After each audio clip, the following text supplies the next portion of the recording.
Bismillahirrahmanirrahim. Mulai. Bismillahirrahmanirrahim. Assalamualaikum warahmatullahi wabarakatuh. Alhamdulillah wassalatu wassalamu ala Rasulillah wa ala alihi wa sahbihi wa mawalah wa la hawla wa la quwata illa billahi wa ba'du. Alhamdulillah, segala puja dan puji hanya milik Allah subhanahu wa ta'ala. Salawat dan juga salam kita hadiahkan kepada Rasul kita Nabi besar Muhammad sallallahu alaihi wa ala alihi wasallam. Pembahasan di siang ini kita akan membahas satu tema yang insyaallah bisa menjadi bekal bagi kehidupan kita, tentang wasaya atau wasiat-wasiat Nabi sallallahu alaihi wasallam, khususnya kepada para sahabat dan umumnya kepada kita sebagai umatnya. Dan kalau kita jelaskan wasiat Rasul ini banyak sekali, karena hampir kehidupan Nabi sallallahu alaihi wasallam itu dipenuhi dengan banyak pertanyaan para sahabat. Ya Rasulullah, amalan apa yang bisa menjauhkan dari neraka? Ya Rasulullah, amalan apa yang paling dicintai Allah? Ya Rasulullah, amalan apa yang bisa masukkan ke surga? Dan macam-macam pertanyaan itu. Ataupun mungkin memang langsung datang kepada Rasul minta wasiat. Seperti seorang laki-laki datang kepada Rasulullah, ya Rasulullah, berikan wasiat. Kata Rasul, jangan marah. Jangan marah, gitu ya. Artinya Nabi SAW terkadang memberikan wasiat itu melihat karakter orang. Tentu kalau Abu Bakar yang datang minta wasiat, tidak mungkin Rasul mengatakan jangan marah, kan begitu. Artinya Rasul kalau memberikan wasiat, dia melihat karakter orang yang datang. Lah wasiat-wasiat Rasul itu baik secara umum, artinya di halayak para sahabat beliau berwasiat, ataupun secara khusus memang ada orang datang kepada Rasul minta wasiat. Tapi baik secara umum ataupun secara khusus, yang namanya wasiat Rasul itu mencakup untuk kita semuanya. Karena ajaran Rasul tidak terbatas di zaman sahabat. Ajaran Rasul itu akan terus berkembang sampai hari ini, bahkan sampai kiamat dibangkitkan. Tidak mungkin dalam waktu yang singkat saya jelaskan semua wasiat Rasul. Saya sudah mencatat sekitar 30 hadis dari wasiat-wasiat Nabi sallallahu alaihi wasallam, dan terkadang satu hadis itu ada beberapa poin dari wasiat Rasul, sehingga bisa ratusan wasiat kalau dijelaskan, gitu ya. Tapi kita ambil secukupnya waktu yang kita kaji di siang hari ini. Ma'asyiral muslimin yang dimuliakan Allah Subhanahu wa taala. Hadis yang pertama, wasiat Nabi sallallahu alaihi wasallam yang disebut dengan wasiat 9.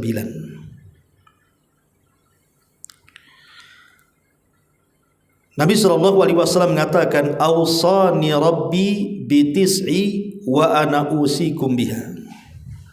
Kata Rasul, Allah telah mewasiatkan kepadaku dengan 9 perkara. Maka begitu juga aku wasiatkan 9 perkara ini untuk kalian semuanya, termasuk kita. Kata Nabi sallallahu alaihi wasallam, "Awsani bil ikhlasi fis sirri wal alan," atau fis sirri wal alaniyati, wal adli fir ridha, wal ghadabi, wal qasdi fil ghina wal faqri, wa an a'fwa amman zalamani, wa utiya man haramani, wa asila man qata'ani wa an yakuna samti fiqran wa nutqi dhikran wa nadhari ibran. Kata Nabi SAW, aku wasiatkan kepada kalian untuk melaksanakannya. Pertama, Tuhanku Allah sudah berwasiat kepadaku agar aku berlaku ikhlas baik secara tersembunyi ataupun terang-terangan. Yang kedua, agar bersikap adil baik saat ridha ataupun marah. Kemudian yang ketiga, agar bersikap sederhana baik dalam kondisi kaya ataupun miskin. Yang keempat, agar aku memaafkan orang-orang yang telah zalim kepadaku. Yang lima, agar aku memberi kepada orang-orang yang justru bakhil kepadaku. Kemudian yang keenam, agar aku menyambung silaturahim dengan orang-orang yang memutus silaturahim denganku. Yang ketujuh, agar aku menjadikan diamku sebagai berfikir. Yang nomor 8, agar menjadikan bicaraku sebagai zikir. Dan yang ke-9, agar menjadikan pandanganku sebagai i'tibar, sebuah pelajaran. Ini wasiat pertama. Hadis yang dikeluarkan oleh Al-Imam At-Tirmidzi dan juga dijelaskan dalam beberapa kitab para ulama, di antaranya disebutkan juga dalam Misk Al-Masabi dan yang lainnya. Baik, kita akan bahas satu persatu. Wasiat yang pertama yang diwasiatkan Allah kepada Rasul dan Rasul mewasiatkan wasiat Allah untuk umatnya adalah agar aku bersikap ikhlas baik secara tersembunyi ataupun terang-terangan. Dan ikhlas ini kalimat yang mudah diucapkan. Ikhlas Pak, ikhlas saya Ustaz. Ikhlas Bu, ikhlas. Itu lisannya ya. Kalau ngomong ikhlas itu paling kencang tuh. Tapi hatinya grundel sebenarnya. Ini ngasih segini ikhlas, ikhlas. Udah nggak ada orangnya. Kenapa lah saya kasih banyak-banyak tadi? Gitu ya. Memang ikhlas ini berat sekali. Ulama itu bertahun-tahun mereka mengobati hati mereka suruh ikhlas itu. Mereka belajar untuk ikhlas dan ikhlas. Makanya ada sebagian ulama mengatakan, kalau aku tahu satu sujudku saja diterima Allah, saya siap untuk mati gitu. Kenapa? Karena Allah Subhanahu wa taala mengatakan innama yataqabbalullahu minal muttaqin. Karena Allah hanya menerima amalan dari orang yang bertakwa. Mana ketika diterima berarti Allah sudah menganggap saya takwa, berarti saya siap mati. Dan takwa itu sumbernya ikhlas. Kalau tidak ikhlas, mana akan bertakwa? Jadi ini wasiat yang pertama, tanamkan ikhlas. Baik di keramaian orang, ya tetap saja sholatnya seperti itu. Baik ketika sendirian, ya seperti itu juga. Karena banyak orang yang kemudian di hadapan orang itu dia cenderung ria. Kemudian ketika tidak ada orang, malas-malas pula dia. Ketika tidak ada orang, malas-malas. Ketika ada orang, ria pula kan itu. Itu dalam bab ibadah tuh. Kemudian dalam bab yang lain pujian. Kadang-kadang ketika kemudian bersendirian karena tidak ada pujian, itulah yang menyebabkan kemudian dia pun bermalas-malas kan itu. Ketika di hadapan orang karena nampak ada pujian, mulailah kemudian dia dirajin-rajinkan. Ini kan tanda-tanda orang itu bermasalah hatinya. Maka baik dalam kondisi sembunyi-sembunyi atau dalam kondisi tidak sembunyi-sembunyi terang-terangan, makanya wasiat yang pertama, latihlah, belajarlah untuk ikhlas. Contoh umpamanya yang sering saya contohkan, kisah Zainul Abidin. Zainul Abidin namanya Ali ibn Husain ibn Ali ibn Abi Thalib, cicit Nabi SAW. Itu dikenal sepanjang hayatnya sebagai orang yang suka bersedekah secara sir. Jadi sedekahnya itu tidak mau ada orang tahu. Makanya dia kalau bersedekah itu nunggu malam sekali. Kalau sudah jam 1, jam 2, mulailah dia ambil gandum-gandum, dipikul kemudian di pundaknya, dicarinya rumah-rumah miskin di sekitar Madinah. Kemudian diletakkan pergi. Hanya ditulisi saja di situ. Supaya tahu ini bahwa ada orang infak untuk kamu. Dan itu dilakukan sampai mati. Loh, kenapa kemudian kita tahu ceritanya? Berarti kan ada yang membocorkan tuh ceritanya. Kalau memang tidak ada yang tahu kecuali dia dengan Allah, kan kita tidak mungkin bercerita. Ketika kita bercerita karena tahu. Ketika tahu berarti ada yang ngasih tahu kan itu. Kata para ulama, ketahuannya ketika dia meninggal. Kemudian yang memandikannya nampaklah ada bekas-bekas panggul di pundaknya, macam kapalan begitu. Kemudian hilangnya gandum-gandum di rumah-rumah orang-orang fakir yang biasa rutin kalau sudah habis ada gandum di situ. Dari situ manusia langsung mengatakan bahwa inilah sedekahnya Ali ibn Husain Zainul Abidin. Nah, ini kan mengajarkan satu keikhlasan namanya. Ya tidak harus ditiru kayak gitu. Maksudnya itu ditirunya bagaimana keikhlasannya, bukan sedekah jam 1-nya yang ditiru. Ana mau tiru Ali bin Husain sedekah jam 1, jam 2 malam. Antum gendong beras cari ruli. Antum disangka maling beras nanti. Ya, nanti. Ditangkap langsung, itu maling beras. Padahal antum mau pak beras. Maksudnya di sini ditiru bagaimana keikhlasan dia.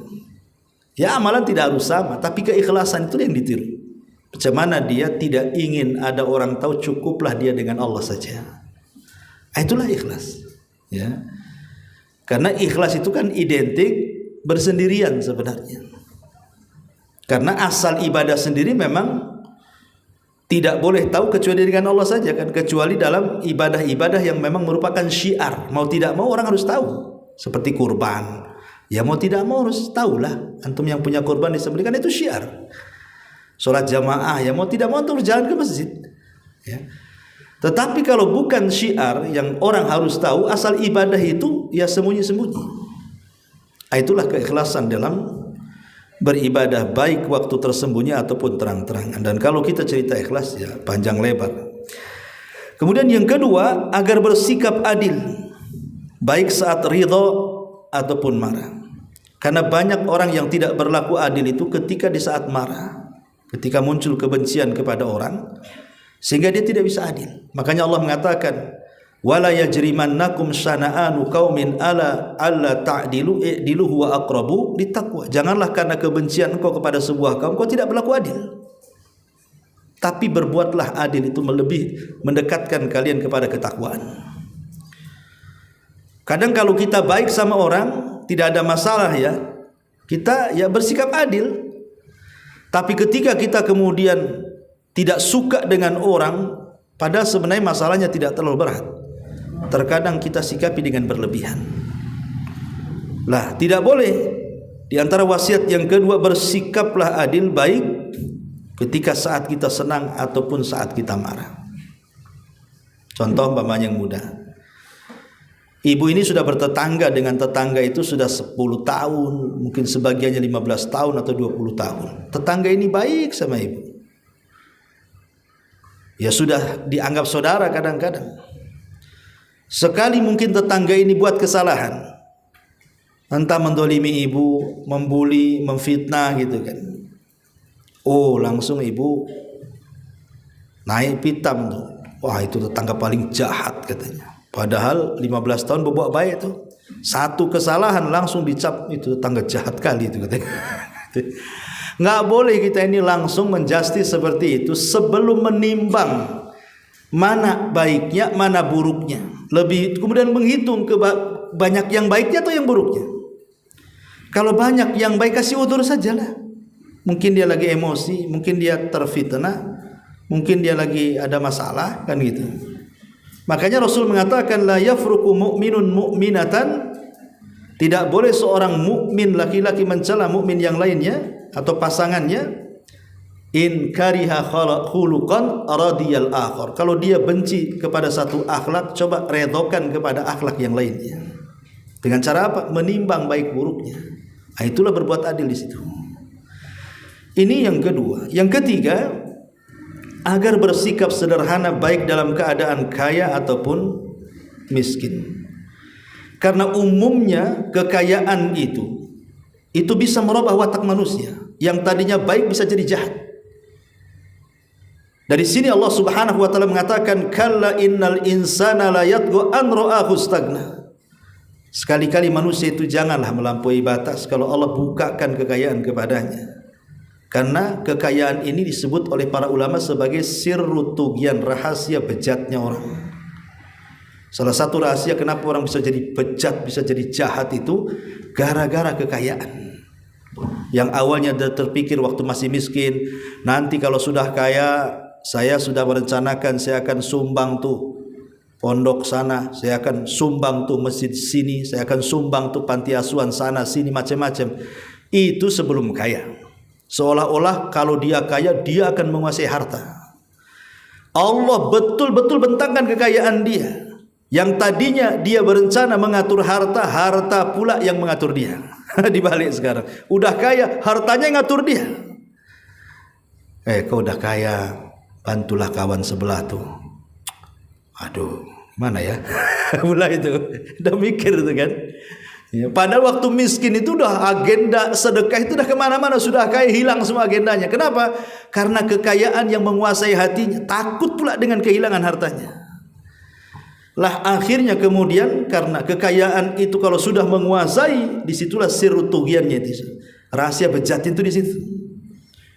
Mulai akhirnya tidak menghargai kawan-kawannya yang dulu sama-sama miskin, dia udah kaya. Kalau lagi miskin baiknya sama kita. Ngopi bang, ngopi, ngobrol-ngobrol, senyum-senyum. Udah kaya, jangan cerita ngopi. Lewat aja tak negor dia. Apalagi mobil udah cantik, kaca ditem-temin, dah pun dibuka sama dia. Diklakson pun tidak.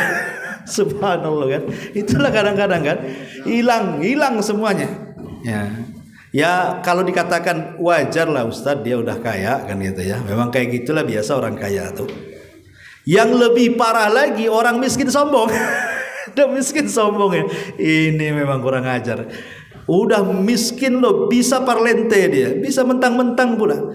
Makanya kenapa Rasulullah SAW mengatakan 3 golongan yang tidak akan dilihat, tidak akan diajak bicara, tidak akan dibersihkan pada hari kiamat, disediakan azab yang sangat pedih. Kata Rasulullah apa?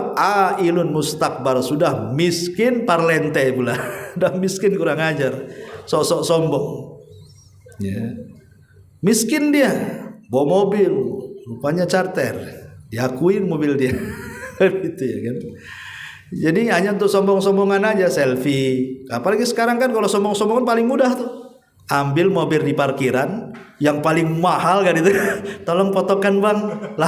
Langsung di-share di Facebook, di Instagram, di mana-mana. Ini kan ya Allah ya Rabbi kan gitu. Untuk apa coba? Mobil-mobil orang. Pas kemudian dipoto, dibuka pula kacanya sama orang itu. Oh, bukan mobil dia rupanya kan itu. Jadi intinya bahwa di sini ini kan payah kalau orang kaya wajar dia sombong. Tapi itu pun tidak wajar dalam syariat Islam. Karena harusnya semakin kaya itu semakin dekat kepada Allah. Dulu waktu miskin mungkin disibukkan dengan mencari kekayaan, akhirnya kemudian banyaklah kewajiban Allah ditinggalkan. Kenapa nggak ke masjid? Aduh, untuk makan aja susah katanya. Saya sholat di rumah saja. Kadang-kadang sholat tah di mana katanya. Waktu lagi miskin tuh. Sudah kaya belas, nggak pernah ke masjid lagi kan. Makin sibuk lagi tuh. Ketika miskin alasannya karena cari uang. Nah sudah kaya udah banyak uang tuh. Apalagi alasannya tuh? Buat cabang katanya. Ini perusahaan baru satu, Ustaz. Saya buka cabang lagi, sana lagi, cabang lagi. Inilah makanya di sini. Nasihat ini penting sekali agar bersikap sederhana, baik ketika dia kaya ataupun miskin. Kemudian yang keempat, agar aku memaafkan orang-orang yang mendolimi aku. Dan ini betul-betul dipraktekkan oleh Nabi, bukan hanya sekedar Nabi ngomong saja, tidak. Ketika Fathu Mekah, Fatu Mekah. Kan Mekah itu dikepung tuh sama kaum muslimin tuh. Nggak ada orang yang bisa keluar dari Mekah. Gimana tentara Rasul di mana-mana? Dan Rasul memandanglah orang-orang yang dulu di masa awal-awal dakwah menyakiti dia, mencaci maki dia, merendahkan dia, menyakiti dia. Dia nampak tampang-tampangnya orang-orang itu. Tapi Nabi SAW tiba-tiba saja kemudian berceramah di hadapan orang-orang yang dulu pernah menyakitinya dan mengatakan, idhabu fa antumut tulaqo, pergi kau dari saya, aku sudah maafkan semua kalian. Ya, jadi justru dari sebab tenggang rasa, kemudian rasa maafnya Rasul kepada para sahabat, itulah yang menjadikan banyak orang-orang kafir masuk ke dalam Islam. Ya. Artinya Rasul memberikan contoh bagaimana memaafkan orang yang berlaku zalim kepadanya. Bahkan itu sedekah yang luar biasa. Memaafkan orang itu sedekah yang luar biasa. Kan sedekah itu tidak harus dengan uang. Dengan memaafkan kepada orang lain itu bagian daripada sedekah yang luar biasa itu. Karena sama-sama sulit gitu ya. Antum sedekah dengan uang dengan nilai besar itu kan berat. Sama memaafkan juga berat masalahnya. Minta maaf itu udah berat, tapi maafkan lebih berat lagi. Makanya ketika kita bisa memaafkan, maka itu juga bagian daripada sedekah yang luar biasa. Ini yang keempat. Yang kelima, agar aku memberi kepada orang yang dulunya mencekalku atau bakhil kepadaku. Mungkin waktu miskin antum datang ke si fulan gitu kan, dia orang kaya pinjam modal, wah macam-macam alasan. Padahal sebenarnya kalau dia pinjamkan itu bisa saja untuk bawa modal. Ketika kemudian Allah balik kondisinya, dia bankrupt, antum pula Allah berikan rezeki yang banyak, akhirnya antum yang di atas angin. Ketika dia datang kepada antum pinjam modal, antum katakan, ambil saja. Tapi kalau antum, dulu lo aku miskin pinjam modal kok tak kasih, sekarang aku udah kaya, aku kan tak kasih juga lah. Gitu. Nggak begitu maksudnya. Di sini Rasul oke lah dulu dia pernah bakhil kepada kita. Sekarang Allah sudah berikan kekayaan. Boleh jadi dengan memberikan akhlak terbaik, tidak membalas dendam kepada orang ini, justru disitulah dibukanya rezeki kita lebar-lebar. Karena ada kisah masalahnya dahulu. Ya. Jadi ada seorang anak raja Yaman. Saya lupa namanya, anak raja Yaman. Jadi ketika Amul Wufud, hari di mana banyak kabilah-kabilah datang kepada Rasul mau masuk Islam. Jadi ada anak raja Yaman itu datang ke Madinah, Anda masuk Islam. Dan Nabi SAW itu sangat baik sekali. Terkadang ada orang masuk Islam supaya lembut hatinya, nanti oleh Rasul dikasih tanah, dikasih harta gitu ya. Jadi karena ini seorang raja, otomatis dikasih hadiah. Dia mau masuk Islam, kata Rasul, baik, sebagai imbalannya kau sudah masuk Islam, aku kasih kau tanah di sana. Ya. Lah ketika kemudian kata Rasul kepada Muawiyah, ya Muawiyah, tunjukkanlah tanah yang aku hadiahkan kepada putra raja ini. Kau berangkat dengan dia, kasih tahu tanahnya di sana. Berangkat Muawiyah sama anak raja ini. Anak raja ini sombong. Lah berjalan di padang pasir, Muawiyah bin Abi Sufyan ini tidak pakai sandal. Gimana coba? Terik matahari kan panas padang pasir, jalan tak pakai sandal tuh. Nenteng untanya anak raja itu sampai ke tanah yang mau dituju tuh. Jadi Muawiyah ini memelas lah dan mengatakan kepada ini anak raja ini, bisa nggak kau bonceng aku, katanya. Boncenglah, katanya. Apa kata sang raja ini? Ini unta raja, tak pantas untukmu, katanya. Ini unta raja, tak pantas untukmu. Ya kalau begitu gini sajalah, pinjamkanlah sandalmu itu. Kan sudah naik unta, biasanya pakai sandal biar gak kepanasan. Oh enggak bisa, ini sandal raja kan. Kamu ini bukan raja, enggak pantas, katanya kan. Akhirnya gimana? Ya kalau begini, aku ini kepanasan. Pinjamlah ridakmu, selendangmu, supaya aku bisa menutup wajahku, katanya. Oh enggak bisa, kalau kau ingin supaya tidak panas, kau ikut aja di samping unta itu bayangan-bayangannya itu. Sebayangan tuh, memang luar biasa ini kan. Bahasa apa Jawanya ngenyek tuh gimana tuh. Ini betul-betul menghinakan. Tapi namanya zaman itu bisa berputar ya kawan. Wa tilkal ayyam nudawiluha bainan nas. Ingat hari itu berputar loh. Ketika kemudian Rasul meninggal, kemudian Abu Bakar jadi khalifah, Abu Bakar meninggal, Umar jadi khalifah, Umar meninggal, Ali jadi khalifah, Ali meninggal, Utsman jadi khalifah. Utsman meninggal, Ali jadi khalifah. Kemudian Ali meninggal, anaknya Hasan jadi khalifah. Cuma 6 bulan. Tiba-tiba Hasan menyerahkan kekuasaan kepada siapa? Muawiyah. Sekarang Muawiyah jadi raja. Jadi orang nomor 1 loh. Satu dunia kaum muslimin di zaman itu. Ini anak raja nih yang dulunya sok-sokan itu. Sekarang dia sudah kerek. Udah jadi gembel. Ya. Kemudian dia datang untuk berbaiat kepada Muawiyah. Malunya luar biasa. Dia datang kepada Muawiyah. Ya Muawiyah, masih kenal aku enggak? Ya kenal lah katanya. Kamu yang kurang ajar kan itu. Kenal sih. Orang yang dizalimi itu pasti kenal sama orang yang zalimi. Orang yang zalim itu enggak kenal sama orang yang dizalimi. Nah, karena orang yang zalim itu enggak peduli, penting puas sudah, dia bisa nyenyak. Tapi yang dizalimi enggak akan nyenyak tidurnya. Tapi Muawiyah itu punya akhlak yang baik. Apa kata anak raja? Kalau tahu kau akan jadi raja, dulu aku yang naik unta, aku yang jalan katanya. Ya enggak bisa lah, enggak mungkin diputar juga kehidupan itu. Jadi makanya ingat, kehidupan itu akan berputar, bukan hidup hari ini saja. Besok itu kita tidak tahu akan terjadi apa. Makanya di sini Rasul mengajarkan wasiat dari Allah ini. Sederhanalah, baik ketika miskin ataupun kaya. Hidup itu akan berputar-putar. Kemudian yang kelima, agar aku memberi kepada orang yang bakhil kepadaku. Dan yang keenam, agar aku menyambung silaturahim dengan orang yang memutus. Karena umumnya di masyarakat tuh memahami silaturahim itu maksudnya ya hanya sekedar sambung menyambung menjadi satu aja. Maksudnya ya kalau dia telepon saya telepon, kalau dia WA saya WA, kalau dia hubungi saya angkat, gitu saja. Seolah-olah menggunakan sistem barter. Kalau dia baik ya saya baik, dia jahat saya jahat. Itu bukan silaturahim. Anda sedang barter namanya. Jadi silaturahim ini adalah kita yang pertama menghubungkan kepada orang yang memutusnya. Walaupun dia lari-lari, kita kejar bagaimana supaya kita nyambung dengan dia. Itulah silaturahim. Kemudian juga yang nomor 7, agar aku menjadikan diamku untuk berfikir. Jadi diam itu bukan melamun. Ya, orang diam mikir utang, mikir ini, mikir macam-macam. Bukan, diam itu maksudnya karena dia berfikir untuk kemaslahatan agama dan dunia dia. Kemudian juga yang nomor 8, agar bicaraku menjadi zikir. Nah, jangan sampai kemudian kita mau banyak ngomong tapi tidak ada zikirnya. Karena orang yang banyak ngomong itu pasti banyak salahnya. Orang banyak salahnya pasti banyak keplesetnya. Dan itu pasti dipastikan banyak dosanya tuh.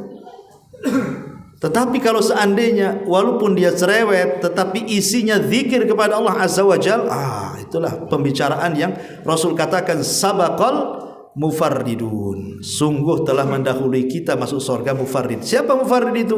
Rasul mengatakan adz-dzakirunallaha katsira wadz-dzakirat, laki-laki dan perempuan yang banyak berzikir. Dan yang terakhir, agar menjadikan pandanganku sebagai ibrah dan i'tibar. Jadi kalau kita melihat sesuatu, dijadikan pelajaran. Dan ulama mengatakan madrasah yang free tanpa bayar, tetapi kita bisa mengambil pelajaran sebesar-besarnya adalah madrasah kehidupan. Kalau kita sekolah SMP bayar, SMA bayar, S1 bayar, S2 bayar, S3 bayar, apalagi jurusan tertentu bayarnya mahal, kedokteran, insinyur, macam-macam. Wah, dah habis duitnya. Belum tentu balik itu duitnya tuh. Ada yang balik, ada yang tidak balik kan itu. Tapi ada madrasah yang istilahnya majanan, nggak usah bayar. Itulah madrasah kehidupan di sekitar kita. Kita bisa melihat dulu orang itu kaya, kenapa miskin, kok bisa dia jadi miskin. Nah, jadi pelajaran tuh. Dulu dia itu binaraga loh itu, badannya sterek kuat tuh. Sekarang setruk pula dia, kok bisa? Kan gitu kan? Ya. Dulu ini pejabat nih, kalau lewat dia nunduk semua. Ya Pak, yes Pak, apa yang maunya Bapak? Sekarang tak ada bapak-bapakan itu. Terbaring, hilang hartanya semua, dihinakan orang. Itu kan pelajaran semua tuh. Atau mungkin terbalik, saya kenal orang ini, dulu dia tukang mulung rongsokan, sekarang mobilnya cantik pula dia. Mana bisa kaya? Gitu maksudnya ya. Saya kenal ini di kampung nih, kawan saya ini, Masya Allah, dulu paling bandel nih di sekolah, kok jadi ustaz, jadi kiai terkenal pula. Mana bisa gitu ya. Jadi kalau setiap yang kita pandang itu kita mikirnya ke situ, jadi pelajaran semua tuh jadinya tuh. Tapi kalau umpamanya cara pandangnya pandangan orang hasad, itu beda. Dulu miskin kenapa kaya? Jangan bayar tuyul dia. Kedukun itu hasad tuh. Itu bukan ngambil pelajaran, ngambil cari penyakit kalau kayak gitu tuh. Maksudnya mengambil ibrah dan pelajaran, cobalah pandang di sekitar kita. Baik memandang manusia jadi pelajaran, memandang pohon, lautan, langit, bumi dan begitu seterusnya. Lah itulah wasiat. Jadikan semuanya ini pelajaran untuk kebaikan kita di dunia dan di akhirat. Ini wasiat hadis yang pertama. Kemudian yang kedua, hadis yang ma'ruf yang sering kita dengar, hadis Irbad bin Sariyah radhiyallahu anhu. Ketika Nabi SAW menasihati para sahabat di padang Arafah pada Hajjatul Wada, kata Nabi SAW, usikum bitaqwallah was-sam'i wat-ta'ati wa in 'abdun habashi fa innahu man ya'ish minkum fasayara ikhtilafan katsira wa iyyakum wa muhdatsatil umur fa innaha dhalalatun faman adraka dzalika minkum fa alaihi bi sunnati was sunnatil khulafa'ir rasyidin al mahdiyyin 'addu 'alaiha bin nawajid. Dari Irbad bin Sariyah radhiyallahu anhu, Nabi SAW memberikan wasiat di tengah-tengah para sahabat saat Hajjatul Wada. Apa kata Rasul? Aku wasiatkan kalian pertama bertakwa. Wasiat pertama adalah takwa. Kemudian yang kedua, was-sam'i wat-ta'ah wa in 'abdun habashi. Wasiat yang kedua, jangan memberontak kepada pemerintah yang sah. Dengar, taat walaupun presidennya seorang hamba sahaya. Kemudian yang ketiga, fa innahu man ya'ish minkum fasayara ikhtilafan katsira. Barang siapa yang hidup sepeninggalku, kalian akan melihat perbalahan yang banyak, perselisihan yang banyak. Wa iyyakum wa muhdatsatil umur fa innaha dhalalatun. Hati-hati dari perkara baru, itu bisa menyesatkan kalian. Faman adraka dzalika minkum, siapa yang mendapati zaman seperti itu, fa alaihi bisunnati, peganglah sunnahku.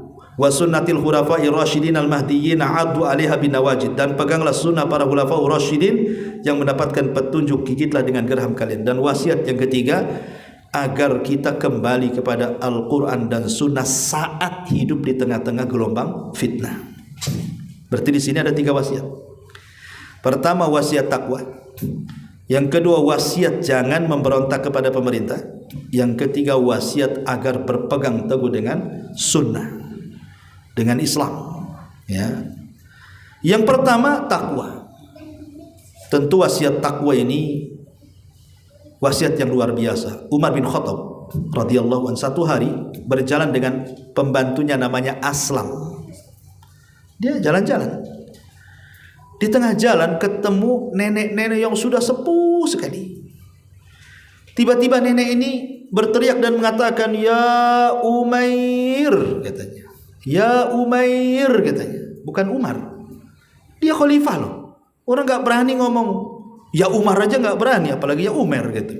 Mereka memanggil ya Amirul Mukminin karena gelar Amirul Mukminin itu yang pertama disematkan kepada Umar bin Khattab. Kalau Abu Bakar kan khalifah, tapi kalau Amirul Mukminin itulah gelarnya Umar bin Khattab. Semua orang ngomong ya Amirul Mukminin. Ini pula nenek-nenek ngomong ya Umair katanya. Bukan Umar lagi, Umair. Apa bedanya Umar dengan Umar tuh? Kalau Umar itu Umar kecil. Ya, kalau Umar itu Umar besar. Kalau Salman itu Sulaiman kecil. Kalau Sulaiman kecil, kalau sudah gede namanya Salman. Ya. Kalau Umar itu kecil, kalau jadi Umar jadi gede. Nah, dalam bahasa Arab seperti itu. Kalau isim tasghir itu namanya fu'ailun, menunjukkan kecil. Ya. Fu'ailun itu menunjukkan kecil. Umairun, Sulaimun, gitu ya. Itu kecil namanya. Kutaib. buku kecil. Kalau kitab, kitab besar. Kalau dibilang kitab ya tebal. Kalau kuteb berarti tipis gitu ya. Jadi bahasa ya Umair ini merendahkan. Aslam ini marah lah kan begitu. Kok nenek-nenek berani kurang ajar sama Amirul Mukminin? Harusnya kan dipanggil Amirul Mukminin, kok Umar pula bukan Umar lagi gitu. Jadi dia emosi, mau menegur gitu maksudnya. Tapi Umar melarang, jangan. Ya. Kamu nggak tahu siapa wanita itu ya katanya. Kata Aslam, siapa dia? Kata Umar, tahu nggak wanita yang satu surat turun kepadanya? Inilah orangnya katanya. Maksudnya satu surat dalam Quran turun itu surah Mujadilah. Dalam Quran itu namanya surah Mujadilah. Itu satu surat turun sama wanita ini katanya. Siapa dia? Haulah bintu Hakim. Ini Haulah bintu Hakim ini katanya. Satu surat turun kepadanya katanya. Tiba-tiba nenek ini Haulah bintu Hakim mengatakan kepada Umar, "Ya Umar, dulu kau Umar, kau dulu kecil. Kemudian kau jadi Umar, jadi besar. Aku kok main-main di pasar Ukat tuh aku tahu kau ini siapa," katanya. "Sekarang kau sudah jadi Amirul Mukminin, ittaqillah, bertakwa kau kepada Allah." Tiba-tiba ngomong begitu dia. Ya. Ketika Umar mendengar kalimat ittaqullah, bertakwa, langsung menangis dia. Tuh, orang dulu kalau didengar bertakwalah itu langsung sedih.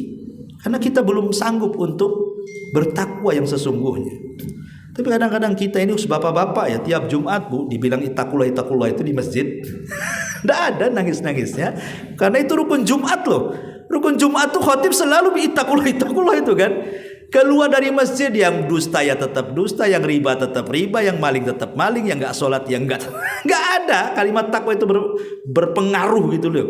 Padahal takwa ini kalimat yang luar biasa. Ya kalau kita bedel makna itu luar biasa. Kemudian juga yang kedua, wasiat yang kedua, tidak boleh memberontak.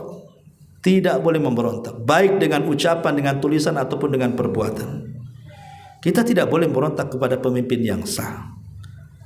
Ya, karena bagaimanapun kebaikan mereka adalah kebaikan kita. Seandainya pemerintah ini tidak ada yang namanya satu orang yang namanya presiden, itu kacau negeri ini. Bayangkan Allah Subhanahu wa taala sampai menundukkan hati satu negara dengan satu orang. Presiden kan cuma satu orang, tapi dia bisa mengatur satu negara. Coba kan, satu negara ini orangnya juta-juta, kok bisa diatur sama satu orang itu kan? Kalau bukan karunia Allah coba. Sebab kalau yang satu orang itu tidak ada, ribut satu dunia ini. Pasti akan banyak kejahatan, kriminal, macam-macam. Kalau sudah kekosongan kekuasaan, habis bangsa ini. Tapi ketika masih ada pemimpin yang mau memimpin kita, insya Allah masih aman lah. Walaupun mungkin terkadang dia zalim, ngambil hak dan begitu seterusnya kan, tapi hikmahnya kita mendapatkan keamanan. Dari situlah kita diperintah untuk as-sam'i wa ta'at. Kemudian yang ketiga, disuruh untuk berpegang dengan sunnah di zaman fitnah. Di zaman fitnah ya, saya sekarang ini zaman fitnah. Ya. Ini yang kedua, hadis yang kedua. Hadis yang ketiga, hadis daripada Abi Dzar Al-Ghifari radhiyallahu anhu. Dan ini sering pernah saya bahas juga, tapi enggak di sini, di tempat lain. Jadi an Abi Dzar Al-Ghifari radhiyallahu anhu qala amarani khalili sallallahu alaihi wasallam bisab'in. Kata Abi Dzar, Nabi memerintahkan aku untuk melakukan 7 perkara. Yang pertama, amarani bihubbil masakin wad-dunuwu minhum, menyuruhku untuk mencintai orang miskin dan dekat dengan mereka. Yang kedua, wa amarani an anzur ila man huwa duni wa la anzur ila man huwa fawqi, menyuruhku untuk melihat kepada yang lebih susah dariku dan jangan pernah melihat kepada orang yang lebih senang dariku. Yang ketiga, wa amarani an asilar rahimi wa in adbarat, menyuruhku untuk menyambung silaturahim walaupun aku selalu diputus-putus dengan silaturahim. Kemudian yang keempat, wa amarani alla as'al ahadan syai'an, Rasul menyuruhku agar tidak meminta-minta kepada siapapun. Yang kelima, wa amarani an aqula bil haqq wa in kana murra, menyuruhku untuk mengatakan kebenaran walaupun itu pahit rasanya. Dan yang keenam, wa amarani alla akhafu fillahi laumata laim, agar aku tidak takut selama aku berjalan di jalan Allah Azza wa Jalla. Dan yang terakhir, wa amarani an ukthira min qauli la haula wala quwata illa billah, menyuruhku untuk memperbanyak ucapan la haula wala quwata illa billah, fa innahunna min kanzi tahtil arsy, karena la haula wala quwata illa billah adalah berasal dari harta karunnya yang berada di bawah arsy Allah Subhanahu wa taala. Hadis ini disahihkan oleh Syekh Nasiruddin Al-Albani rahimahullahu taala dan dikeluarkan Imam Ahmad.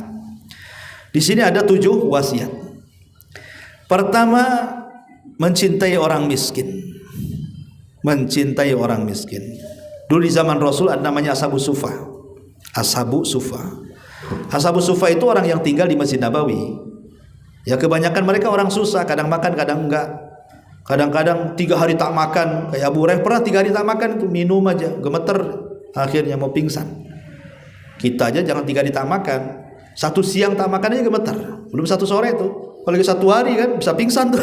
Karena biasa makan 5 kali sehari. Kita ini ya kan. Jadi Ashabu Sufa seperti itu. Lah ada orang-orang yang tinggal di kota Madinah itu, memang orang kaya mereka. Orang kaya, mereka tak mau tidur di masjid, tidak mau tidur di rumahnya, padahal mereka kaya. Terkadang mereka justru tidur gabung dengan Ashabu Sufa. Untuk apa coba? Untuk mengambil akhlak mereka, supaya bisa merasakan susahnya mereka cemana gitu. Padahal di sahabat-sahabat ini orang kaya, tapi tidur sama mereka hanya untuk mengambil ibrah pelajaran macam mana jadi orang miskin, macam mana susahnya mereka gitu, sehingga bisa melembutkan hati. Yang mencintai orang-orang miskin itulah akhirnya lembut hati kita, tidak sombong akhirnya kan. Karena ada yang memaknai miskin dalam hadis ini, maksudnya bukan miskin tak punya harta. Maksudnya di sini miskin di sini tawadhu maksudnya. Agar kita mencintai orang-orang yang merendah diri. Orang kaya tapi merendah diri. Karena nanti pada hari kiamat orang-orang sombong di dunia itu dikumpulkan dengan sesama orang-orang sombong dan dibuat seperti kecil seperti semut. Tidak akan nyambung dengan kita. Sementara orang-orang yang tawadhu, yang rendah diri itu, mereka akan berkumpul bersama Nabi. Makanya dalam doa yang masyhur Rasul selalu berdoa kan, Allahumma syurni, ya Allah kumpulkan aku dengan jumratil masakin, dengan orang-orang miskin, maksudnya dengan orang-orang yang tawadhu gitu maksudnya. Nah, di sini maka wasiat yang pertama mencintai orang miskin. Yang kedua, jangan pernah memandang ke atas, tapi pandanglah ke bawah.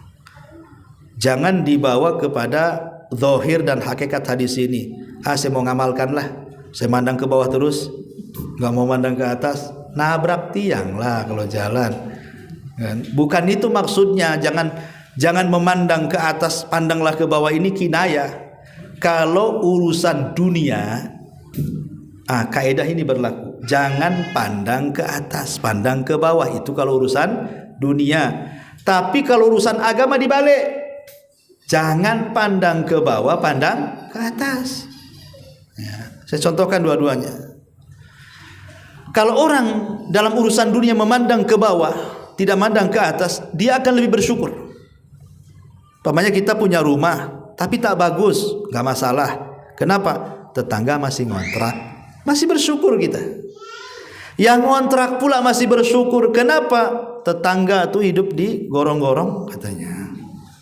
Di gorong-gorong, bau, panas ini. Saya ngontrak masih enak lah pakai AC, karena ngontraknya dikontrakan di Nagoya sana, di Hotel Aston. Ya enak lah kontrakannya. Artinya kan masih mandang, pokoknya pandanglah ke bawah, jangan pandang-pandang ke atas terus. Kalau pandang-pandang ke atas tuh melamun akhirnya. Itu bisa mati berdiri itu. Kapan lah kayak dia? Kapan kayak dia? Ya nggak akan jadi dia lah. Jadi kalau soal dunia supaya mudah bersyukur, pandang-pandang ke bawah. Tapi kalau soal agama jangan dipraktekkan kaidah ini. Saya masih mendingan Ustadz ke masjid seminggu sekali. Itu yang sebelah itu sama sekali nggak ke masjid gitu. Itu urusan agama jangan begitu. Urusan agama itu, aduh, kok dia bisa ya 5 waktu ya. Kok saya seminggu sekali itu aja susah. Gitu maksudnya. Saya masih mending Ustadz. Itu juz amma tuh 5 surat masih hafal. Si anu bunyi pun tidak katanya. Itu kan jangan begitu, nengok itu sih kok bisa hafal Quran ya. Kok saya nggak bisa ya? Masa saya nggak bisa? Kalau urusan agama tengok ke atas supaya ada motivasi. Kalau tengok dunia jangan. Tengok ke bawah supaya bisa bersyukur ya. Ini yang kedua. Yang ketiga, menyuruh menyambung silaturahim dan sudah dijelaskan tadi. Kemudian menyuruh agar tidak meminta-minta. Meminta-minta itu tercela kecuali kepada 3 orang. Satu, memang dia orang miskin, disaksikan kemiskinannya oleh orang-orang adil. Memang dia miskin. Boleh jadi mungkin dia janda, sudah kaya, sudah 70 tahun, udah lumpuh gitu ya. Keluarganya tidak merawat dia. Akhirnya dia pun ya hidup sebatang kara gitu. Mungkin lah dia minta-minta nggak apa-apa. Dia mau kerja apa? Janda yang sudah tua begitu, sakit-sakitan ya, wajar orang kayak gini dia minta-minta. Ini masih kuat, Masya Allah. Saya lihat ototnya lebih sterk dibandingkan saya tuh. Cuman bedanya dia di chat aja, saya enggak. Minta-minta pula manusia chat itu ya. Orang yang masih muda gagah, kok bisa dia minta-minta? Gak bisa, jangan dikasih orang kayak gini. Apalagi pakai chat kapan sholatnya dia itu. Kemudian yang kedua, yang boleh minta-minta itu, dia orang kaya gara-gara bantu orang miskin. Jadi miskinnya gara-gara bantu orang. Pamannya saudaranya punya hutang, terpaksalah karena kasihan dijual rumahnya untuk melunasi utang orang. Akhirnya dia bankrupt, usahanya bankrupt. Terpaksalah ketika dia miskin dia minta-minta hanya untuk menopang kehidupannya saja. Atau yang ketiga, dia orang kaya di kampungnya, safar ke Batam, hilang dompetnya. Hilang dompetnya mau pakai apa? Mau beli pakai apa? Terpaksa dia minta-minta, yang penting dia bisa makan hari itu. Sebab walaupun kaya-kayanya dia di kampung, kalau hilang uangnya di sini mau minta sama siapa kan begitu? Terpaksa dia minta-minta. Itu pun terpaksa minta-mintanya untuk menopang hidupnya saja. Selain 3 orang ini dalam hadis khabithah itu tidak boleh. Ya, lihat. Ini yang keempat. Kemudian yang kelima, menyuruhku untuk mengatakan kebenaran walaupun pahit. Sampaikan kebenaran. Ya, kecuali kalau melihat dengan menyampaikannya mungkin madaratnya lebih besar dibandingkan manfaatnya, ya berhenti dulu, kapan-kapan lagi. Tapi kalau kita menganggap maslahatnya lebih besar daripada madarat, sampaikan saja. Enggak ada apa-apa kok. Kecuali kalau kita sampaikan kemudian kita dibunuh, kita diusir, kita belum sanggup menghadapinya, ya mungkin pelan-pelan cara menyampaikannya. Kemudian yang nomor 6, menyuruhku agar tidak takut selama kita berjalan di jalan Allah. Dan yang nomor 7 terakhir, menyuruhku untuk memperbanyak la haula wala quwata illa billah. Ini sering saya jelaskan. Kalimat ini ajaib ibu bapak ya. Kalimat la haula wala quwata illa ini kalimat yang ajaib sekali. Kita kalau mendawamkan kalimat ini, setiap hari kita baca la haula wala quwata illa billah. Pokoknya ibu sambil masak, sambil tidur, sambil jalan, di mana saja jadikan zikir la haula wala quwata. Ini efeknya luar biasa karena bisa menyehatkan badan, memberikan kekuatan kepada badan, memberikan kecerdasan kepada akal. Kadang-kadang kita ini ingin sehat, ingin kuat badan, konsumsi banyak vitamin kan. Apalagi orang sudah tua gitu. Perbanyak. Yang kasih kekuatan itu Allah. Yang kasih kesehatan itu Allah, yang kasih kecerdasan itu Allah. Minta kepada dengan cara apa? Memperbanyak la haula wala quwata illa billah. Dan ini terbukti. Ketika Allah menciptakan arsy, kemudian Allah menciptakan malaikat arsy. Malaikat arsy tidak mau memikul arsy karena lihat besarnya. Nggak bisa arsy sebesar ini saya pikul katanya. Akhirnya dia mengeluh kepada Allah, nggak bisa saya memikul ini. Kata Allah bisa. Kata malaikat arsy, nggak bisa ya Rabb. Bisa kata Allah. Nggak bisa, asik bisa nggak bisa aja tuh. Akhirnya kemudian Allah mengatakan qulu la haula wala quwata illa billah. Kalau gitu ucapkan la haula wala quwata illa billah. Setelah para malaikat pemikul arsy ini mengucapkan la haula wala quwata illa billah, Allah berikan kekuatan dengan tanduknya dia bisa memikul arsy sampai kiamat, sampai dia mati. Ini kan luar biasa ya. Jadi jangan remehkan kalimat ya, tentu dengan niat dan dengan merenungkan. Memang tidak ada daya dan kekuatan kecuali milik Allah Subhanahu wa taala. Dan yang terakhir karena waktu juga ya.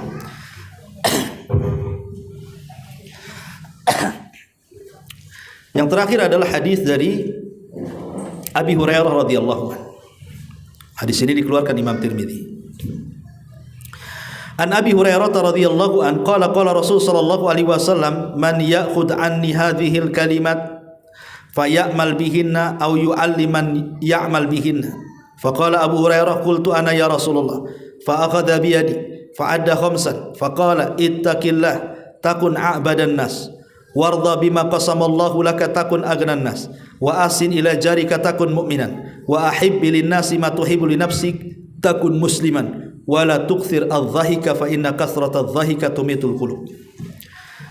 Kata Abu Hurairah radhiyallahu an, Rasul pernah menarik diriku dan mengatakan, siapa yang mau kuajarkan kalimat-kalimat ini kemudian diamalkan atau didakwahkan kepada orang yang mau mengamalkan. Kata Abu Hurairah, aku maulah Rasul.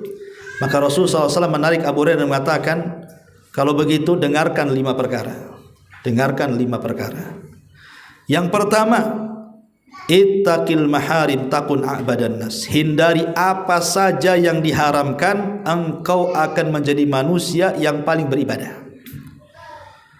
Yang kedua, warda bima qasamallahu lak takun agnan nas. Merasa redoklah, senanglah dengan apa pemberian Allah, mau sedikit mau banyak pokoknya ikhlas, maka engkau akan menjadi orang yang paling kaya di antara manusia. Yang ketiga, wa ahsin ila jarik takun mu'minan. Berbuat baiklah kepada tetanggamu, niscaya engkau akan menjadi seorang mukmin sejati. Kemudian yang keempat, wa ahib linnas ma tuhibbu li nafsik takun muslimah. Cintailah orang lain seperti yang engkau mencintai dirimu, maka engkau akan menjadi seorang muslim sejati. Kemudian yang terakhir, wala tukthiridh dhahik fa inna kathratadh dhahik tumitul qulub. Jangan terlalu banyak tertawa berlebihan, sebab hal itu bisa mematikan hatimu. Ini 5 wasiat juga. Pertama, ittaqi maharim.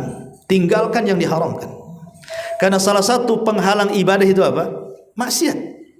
Orang kalau banyak maksiat, malas ibadah. Pasti itu. Kalau orang sudah banyak maksiat, saya pastikan malas ibadah. Artinya kalau orang menyedikitkan maksiat, rajin ibadahnya. Makanya Rasul mengatakan, kalau engkau bisa meninggalkan maksiat dan yang diharamkan, jadilah kau hamba Allah yang akan menjadi ahli ibadah. A'badan nas, paling menghamba diri kepada Allah.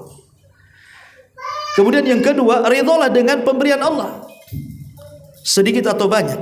Karena ini yang sulit ya. Qanaah atau zuhud, qanaah itu kakak beradik itu kan. Zuhud dan qanaah ini memang agak repot. Untuk qanaah, redha dengan pemberian Allah itu kadang-kadang gimana gitu ya. Kecuali orang itu memang punya tauhid. Kalau enggak punya tauhid, muring-muring aja orang tuh. Apalagi setiap hari yang dipandang orang aja. Enak kali ya orang itu ya. Usaha apa saja kok lancar jaya katanya. Saya baru usaha detik gulung-gulung aja tikar nih. Pokoknya kalau orang mandang-mandang terus, akhirnya apa? Allah disalahkan. Ya Allah kok gitu ya katanya. Allah digitu-gituin. Kok gitu ya Allah kan itu. Nah, ini karena tidak qanaah. Sebenarnya loh, kalau kita lihat hikmah, terkadang ada orang yang sengaja nggak dikaya-kayakan. Sebab kalau dia kaya bejat dia. Atau sebaliknya, ada orang kok nggak dimiskin-miskinkan sama Allah, kok kaya aja. Sebab kalau miskin kurang ajar dia sama Allah. Ambil hikmah di situ. Walaupun kekayaan itu memang kebanyakan jadi bejat gitu ya. Tapi kita ambil kaedahnya. Oh, boleh jadi saya ini nggak boleh kaya, nanti kalau sudah kaya saya nggak hadir lagi nih di SSSSS nih katanya. Ya, mungkin hadirnya setahun sekali, pas Lebaran aja datang minta maaf. Afwan nggak bisa hadir sambil Lebaran gitu ya. Nah, ini kan repot kayak gini. Coba latih, memang agak sulit, berat memang menerima takdir itu berat. Tapi harus dibiasakan. Kalau tidak dibiasakan selamanya tidak akan redha itu. Ya, karena pemberian Allah kan macam-macam, kesehatan pemberian Allah. Kenapa sih aku aja yang sakit kok orang itu sehat? Kenapa anakku ini rewel, kurang ajar, anak orang kok baik-baik gitu. Akhirnya kalau itu dibanding-bandingkan, selamanya nggak akan redha, itu bahaya tuh. Karena dia telah menjadikan ujian itu sebagai azab. Padahal ujian itu boleh jadi adalah rahmat kasih sayang Allah kepada kita, hendak menguji keimanan kita kan itu. Ini yang kedua. Yang ketiga, berbuat baik kepada tetangga. Tetangga itu ada 3. Ada tetangga yang ada hubungan kerabat, ada tetangga yang tidak ada hubungan kerabat, ada tetangga yang ada hubungan kerabat dan dia muslim. Ada tetangga yang tidak ada hubungan kerabat dan dia muslim. Ada tetangga yang tidak ada hubungan kerabat dan dia kafir. Kalau tetangga itu dia ada hubungan kerabat dengan kita, dia muslim, berarti dia punya 3 hak. Hak sebagai tetangga, hak sebagai muslim, hak sebagai kerabat. Kalau tetangga kita ini dekat tapi bukan kerabat, tapi dia muslim, berarti punya 2, hak muslim sendiri, hak bertetangga sendiri. Tapi kalau antum punya tetangga orang kafir, memang dia tidak ada hak muslim, tidak ada hak kerabat, tapi dia punya hak bertetangga. Apa hak bertetangga? Kalau minta sesuatu, pinjam sesuatu dari perabotan apa, jangan dihalangi. Karena itu termasuk pendusta agama. Ara'aital ladzi yukadzibu biddin, dan di ujung ayat Allah mengatakan wa yamnaunal maun. Apa wa yamnaunal maun tuh? Kita punya perkakas rumah, perkakas dapur, perkakas rumah, mau dipinjam tetangga nggak mau. Bang, pinjam martil bang. Kayaknya nggak ada. Padahal ada tuh. Dibilang kaya-kayanya tuh. Kayaknya nggak ada kayaknya. Padahal martilnya 5 tuh. Mungkin dia jual martil juga lewat online. Dibilang nggak ada, coba kan. Datang ke Umahat. Ini mau ada acara. Bisa nggak pinjam piringnya? Ya 10 piring aja. Aduh, udah adu duluan tuh. Takut pecah, takut apa, takut ini kan. Ada sih piring plastik, mau nggak katanya. Ditawarkan yang jelek kan. Yang baru banyak dibilang ada sih piring plastik, kan kurang ajar tuh.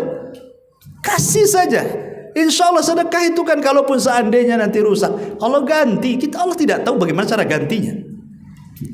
Jadi ini kadang-kadang kita inilah orang, kalau tetangga pinjam gak dikasih saja, itu dikatakan pendusta agama. Lah gimana kalau seandainya dia pinjam modal yang lebih besar daripada itu? Pinjam nanti dibalikin kok. Enggak Ustaz, repot juga. Pernah dia pinjam pisau, sampai sekarang tadi balik-balik saya ambil lah golok dia, katanya. Lah dia pinjam pisau, kita ambil goloknya gitu. Enggak seimbang. Intinya bahwa sebakhil-bakhilnya orang bakhil, menandai orang itu bakhil mudah. Coba pinjam sesuatu yang tidak ada harganya di rumahnya tuh, entah pinjam pisau, pinjam garpu, pinjam piring, ya yang remeh-remeh aja. Kalau dia nggak kasih, dah antum cap aja ini bakhil. Karena itu yang paling remeh aja bakhil seperti itu. Gimana yang lebih tinggi daripada itu? Ya.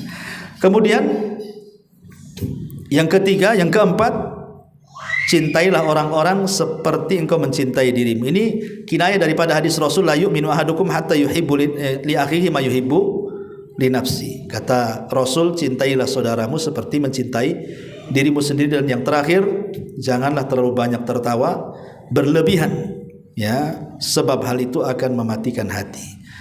Bercanda itu boleh, tapi jangan di beberapa perkara. 1, jangan bercanda dalam agama sampai mengolok-olok Allah, Rasul, ayat-ayatnya. Bercanda Anda bisa kafir. Ya, 1. Yang kedua, jangan bercanda di tempat yang tidak boleh bercanda. Seperti di pengadilan, antum jadi saksi, ketawa ketiwi. Ini pengadilan serius kok nyengir-nyengir gak jelas. Jangan bercanda di tempat yang tidak boleh bercanda. Ya. Jadi ini canda-canda ini kadang-kadang bahaya. Atau dalam yang ketiga, jangan bercanda kalau dalam rangka menghina orang. Kan ada orang bercanda-canda itu merendahkan orang. Kayak pelawak-pelawak itu kadang-kadang kan dihinanya kawannya supaya orang tertawa kan. Tak boleh bercanda menghina orang. Yang keempat, jangan bercanda ada unsur kedustaan di situ. Boleh bercanda tapi jangan dusta. Ya, jadi karena bagaimanapun canda-canda ini bisa mengeraskan hati kalau tidak ditempatkan pada tempatnya. Bercanda boleh, Rasul bercanda kok, Rasul juga tertawa. Bercanda semua, para sahabat juga bercanda, tapi ada tempat-tempatnya gitu ya. Wallahu alam, mungkin ini saja. Maaf tidak ada pertanyaan Bu, karena saya ada tamu juga. Sampai di sini saja. Mudah-mudahan ada manfaatnya. Subhanakallahumma bihamdika, asyhadu an la ilaha illa anta astaghfiruka wa atubu ilaik. Wallahu ta'ala. Assalamualaikum warahmatullahi wabarakatuh.